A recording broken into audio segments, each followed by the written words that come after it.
All right, time to have some more of my favorite drink. Wait, no, over. Yeah, that stuff's good. Here, you gotta try some of that. That's good. Get some, yeah. Look at that, only 5 calories. So if you drink 400 of these a day like I do, that's enough for the day. Hell yeah. Wait, does that say there's acid in there? Woo! And even when you're done, the bottle has a lot of different uses, like as a toy. Whoa! Hey! As a toy. Well, no daughter of mine's going out dressing like that. Now you go upstairs and put on something respectable. As a dog toy. Fetch! Good boy. You can punch it. There you go. Yeah, that stuff's good. I think I'm gonna get some more of it, right? What? What? Come on, look, where is it? Ah! Ah! This is bad, dude. I only drink like one every 10 minutes. How are they already gone? What am I supposed to drink now? Eh. No. Alright, they gotta be under somewhere. They're just in a different spot. Yeah, that's all. Not there. Not there. Come on. Huh? Huh?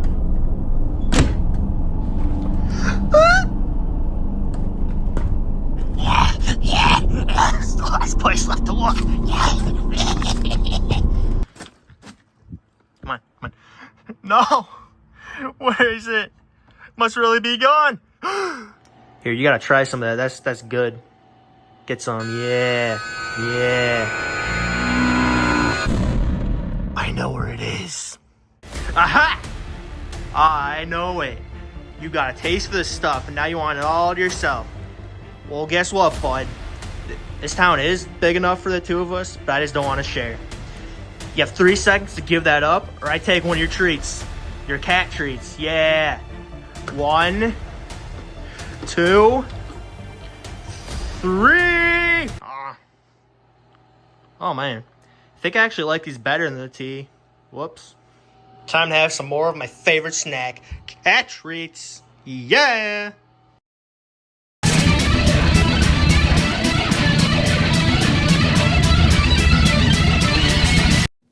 Hello everybody, my name is Molly Rice, and this is my brother Will. Yo. And today we are going to show you how to make, pause for dramatic effect, Valentine cookie cups with homemade ice cream. Yep, it's gonna be delicious. We ready to start baking? Then let's do it to it. To start, we're going to turn on the oven to 375 degrees. And once you do that, you want to grease your muffin tin with Crisco.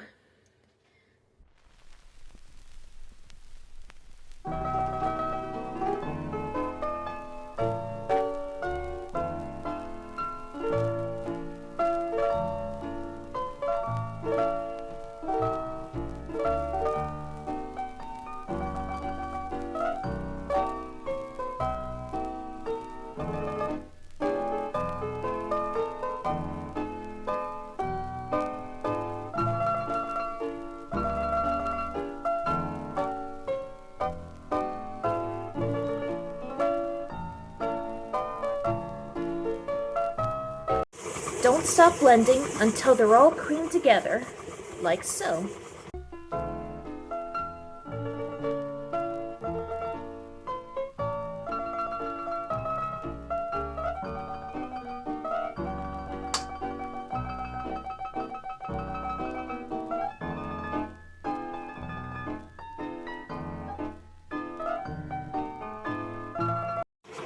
Once they're creamed together, gradually add the dry ingredients. And remember, not all at once, just a little at a time until it's all mixed in. Once the ingredients are blended together, add the M&Ms, and now the sprinkles. To flatten these, take 2 of the cookie dough balls, flatten them out, and put them between 2 pieces of wax paper Then use a rolling pin to flatten them out. Now, the candies make it a bit of a challenge, but if you smash out the candies, it'll be much more flattened.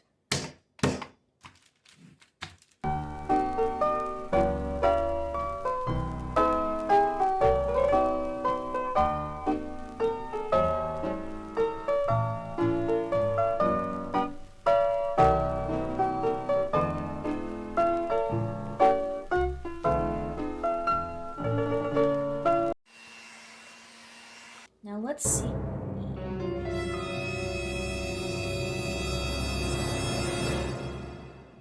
Perfect. Once the cream is all good and mixed, pour it into a container so it can be put in the freezer. Yep. And especially if that container is freezer safe. You want to freeze it for about 6 to 8 hours.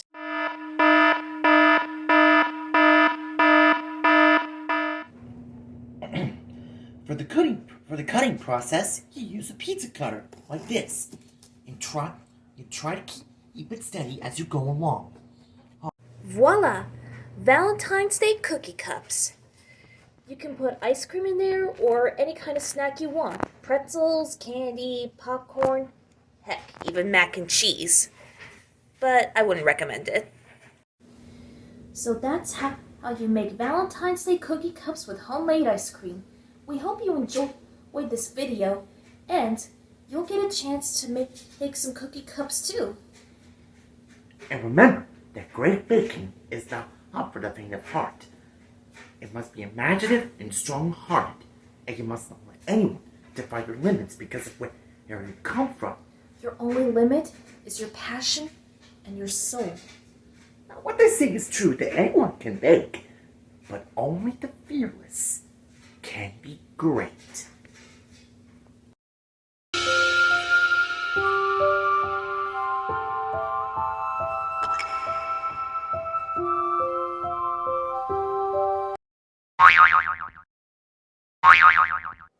A word of advice.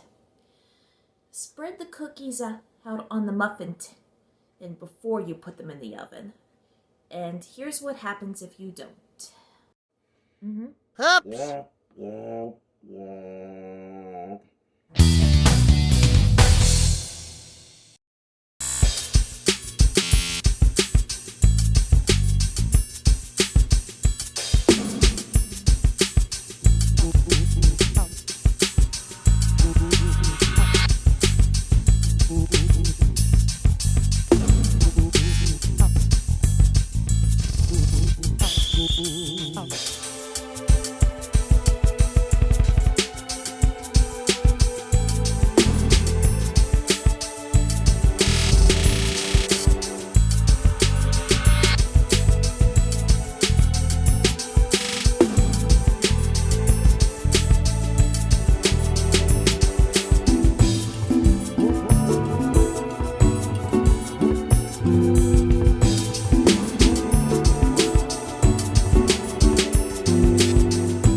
31 at CBS Television City in Hollywood, where the new Red Skelton Show, presented by Johnson's Wax, makers of Super Hard Gloss Glo-Coat, is about to begin.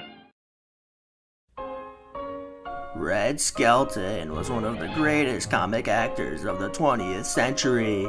You've probably never heard of anything he's been in, but he graced each and every performance with his unique brand of buffoonery, chicanery, general tomfoolery, and don't forget his shenanigans.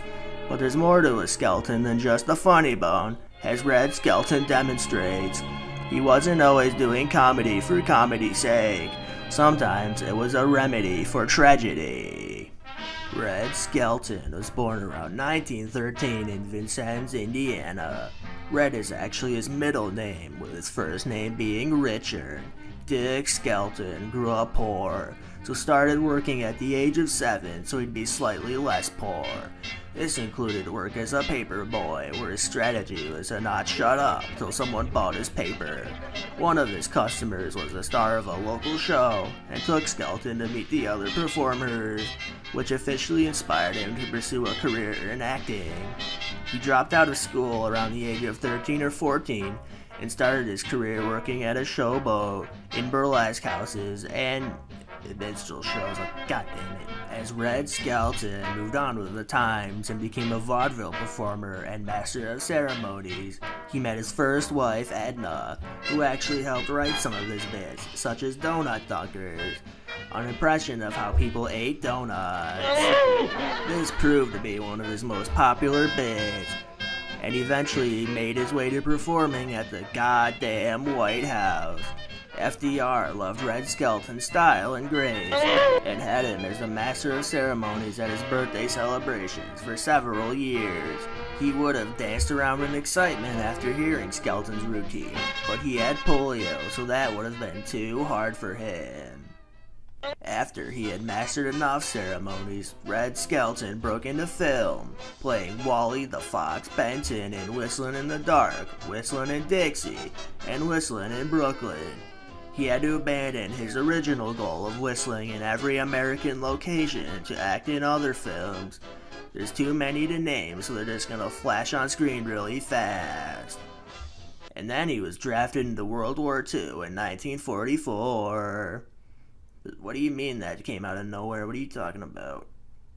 During his time in the Special Services, Red Skelton doubled as an entertainer for the troops. Performing 12 shows a day stressed him out on account of it being too stressful. While hospitalized after a nervous breakdown, he met a critically wounded soldier and made the shocking discovery that entertaining one guy was way less stressful than a whole ass crowd. The soldier made a miraculous recovery, and so did Red Skelton, all through the power of comedy. After the war, Red Skelton got into television while it was still young, with The Red Skelton Show premiering in 1951 on NBC, and later moving to CBS. It ran for 20 years, Jesus Christ, though he kept having health problems, and yet, this is where I gotta drop the stupid announcer voice because it's too sad. So he had a hernia, his son died of cancer, and like he fell down the stairs so bad he was put in the hospital for a month. They said he had like a 9 out of 10 chance of dying, like all in like really short span of each other. And so like his show gets canceled for being too old. He's gone from TV a while, and then he wants to come back and like gradually work his way back to TV, being on talk shows, and then his second wife, Georgia, just committed suicide during that, so that put that on hold. He just never got a break around this time, poor guy. It does end on a high note, though. He does end up coming back to TV in his last few years and doing stuff, so I can put the stupid announcer voice on again to talk about what he made in his later years. I'm just gonna flash it on screen again. Look at it. Red Skelton had other interests besides acting, like painting, clowns, and only clowns, around 1,000 total clown paintings, and selling them. People looked at this and decided they wanted it in their house, watching them, knowing their secrets, knowing where they hid the body. This one's a cowboy. Red Skelton passed away on September 17th, 1997, Leaving behind a legacy of joy and entertainment, he managed to get several awards, a star on the Hollywood Walk of Fame, and after his death, a Performing Arts Center and Museum of Comedy named after him, both in his hometown. With all that he went through in his life, Red Skelton showed how comedy can help with grief and turmoil. And so can making clown paintings, apparently. There's also nowhere else to fit this in the script. I just really like this picture of him. It's funny. Danny DeVito looking ass. It's cool. So next week, when our show is brought to you by Pet Milk, may we say good night and good luck. Good night.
It is my hand aside, sir.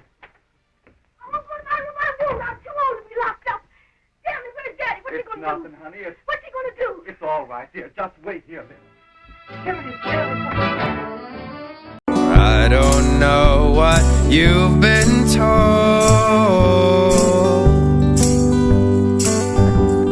but I don't get out much these days. Waking young and feeling old, the days are no longer my own. To piss away the waking hours, but don't let them go. Don't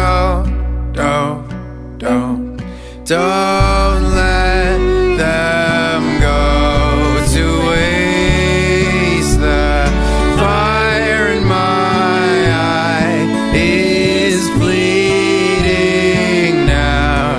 Your robot heart is bleeding. Try to be the robot king and settled for a robot boy.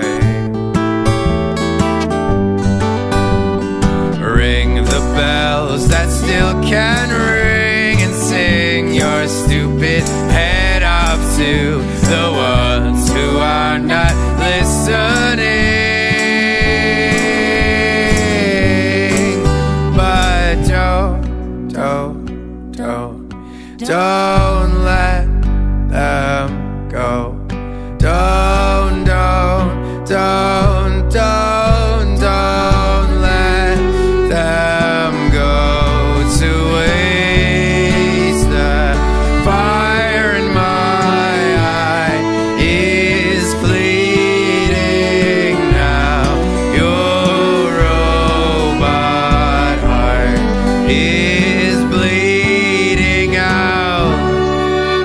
I spent half of my life in the customer service line.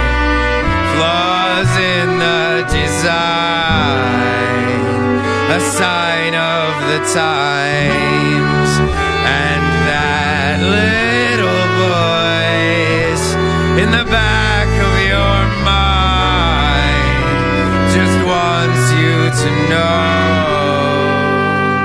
just hopes that you know robots need love too.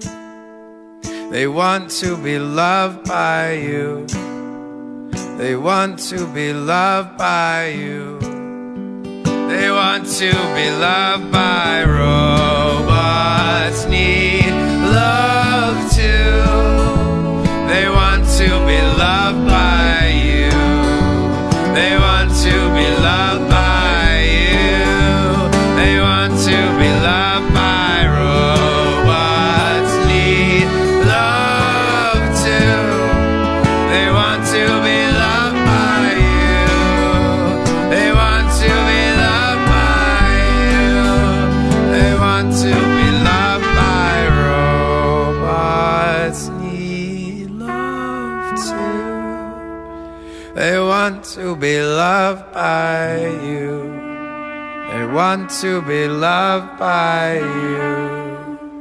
They want to be loved by you.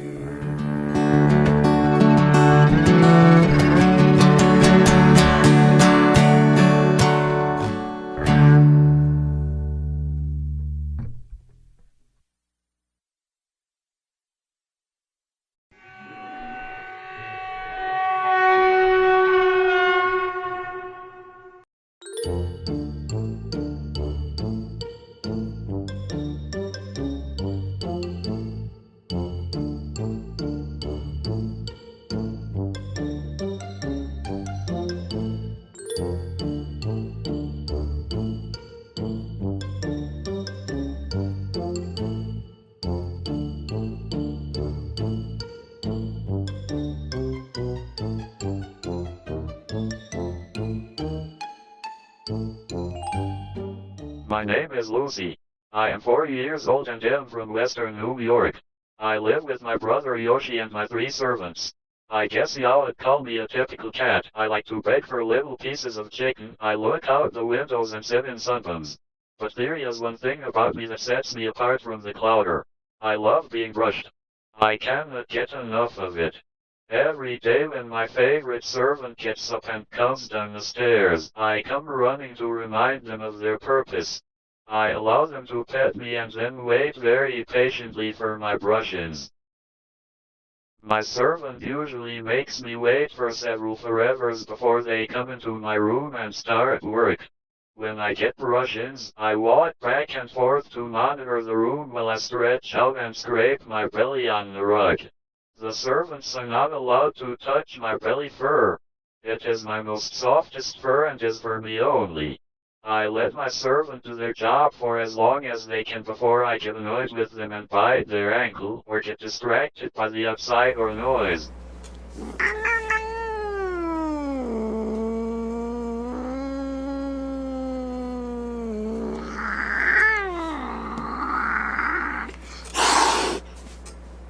When I don't get brush-ins, I like to cause trouble. To remind the servants of their place, I befoul their invisible water bowls with my dirty litter paws.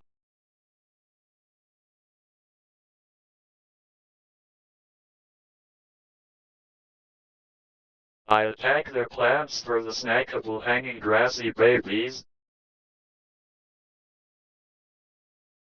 I even sit on and bite my brother in the face and neck when he is asleep.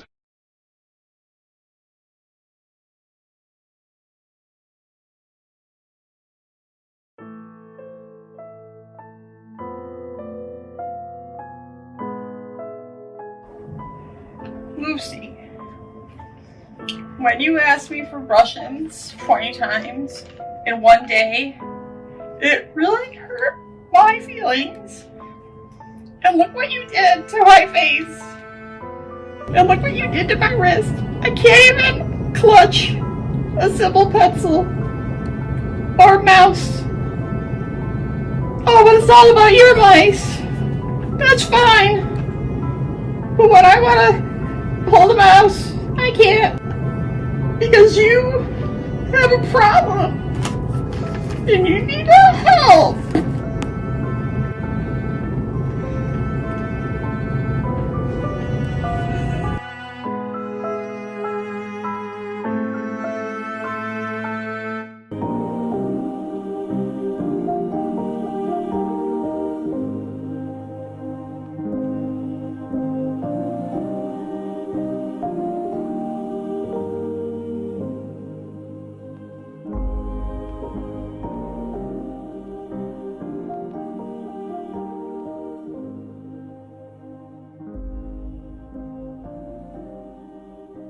Hi, Lucy.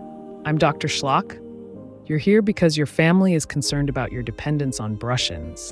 Let's talk about your deep-seated issues in a flippant, easily digestible way. What was your kittenhood like?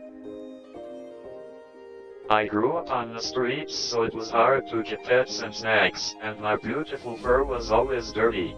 Then when I met favorite servant and they petted me the first time, I let them know with my teeth that a certain amount of pets would be allowed. You will end up bald if you can't curb your addiction. What is it about brush-ins that you love so much? When I moved in with them, I discovered that a brush allows me to experience pets without their grubby hands touching me. It's not my problem if they think this arrangement is too tough. I don't ask for much. Just a lap to sleep in, a warm heater pointed directly at my belly food, the bestest dinners, mostest chickens, only play with brother sometimes, scoop out poop container, no loud noises, 76 degrees year round, treats please, extra catnip on my toys, lots of scratchy places, my servants to warm my chairs for me, and no pets, only brushes. I am concerned that you are acting out. Oh, okay, well, I tried. Please don't bite me.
Hey there, welcome to Big Billy's Mattress Barn. I'm Big Billy, and this is my mattress barn. And this is my big wheelbarrow full of big mattresses. We got pink mattresses, mattresses for your bunk beds, mattresses for your bunk beds. We got car mattresses, if that's what you're into. Wow! We got mattresses that'll make you say, hot damn! That's what I like to say when I see a nice mattress. Worried about bed bugs from our barn mattresses? Well, don't be. Every mattress comes with a Big Billy guarantee that they're bed bug free. Off to the Shadow Realm, you. Wow, thanks, Big Billy. No problem. We got satisfied customers is what we got. Here we got a tractor, and that's how I deliver all my mattresses. Same day shipping. I drive right up to your house with a tractor full of mattresses. I hand deliver it straight to you, right to your front door, in my tractor. Uh-oh, is that a bad mattress in the Big Billy wagon? Big bad mattresses get absolutely obliterated. I get rid of them with my laser eyes. So come see Big Billy over at Big Billy's Mattress Barn, off of Highway 9 over by the airport for a Big Billy mattress. No checks, cash only.